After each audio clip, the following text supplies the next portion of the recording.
Sure. Well, first of all, thank you for having me on. A few things. Number one, this was very shocking to the American public. Nobody would have guessed this could have happened to any president, let alone President Trump. Um, I think all in all, the way he's being viewed as a result is very positive. I think it gave him a more human side to people who thought he was just this monstrous creature.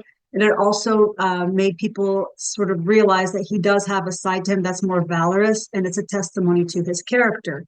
And so while Joe Biden is clamoring to demonstrate his ability to string a sentence together and to keep his cognitive abilities intact, we have a president who took a bullet and immediately jumped up with his fist in the air, bleeding. And so I think for the most part, the American public is very impressed and sympathetic by his actions. The race was already very close. So on July 12th, Joe Biden was up by 2%. He had a 2% lead even after his catastrophic debate. But now, and even after coming under attack by the Democrats and Republicans, but now we have to remember there's a 25 to 30% uncommitted vote in America. And those people are waiting still to see who they're going to vote for. So the way they perform is the way these two candidates perform is extremely important to them. And, seeing how Donald Trump responded to that gunshot would probably be enough to sway their votes. I think for sure. So the Democratic Party is already very split, right? There are a lot of different groups that make up the Democratic Party, and they're many of them are extremely upset already with Joe Biden for staying in the race. They're upset with Joe Biden for his handling of certain foreign policy issues, as well as domestic issues. So you're seeing a group of people that's already not very motivated to come out and show up for Joe Biden. We have a very galvanized, very tight-knit group of right-wingers who will stand behind Donald Trump. And then we have the uncommitted vote that is probably going to sway more towards him because they believe, regardless of the policies he's enacted, as opposed to Joe Biden's, he's a more fit candidate.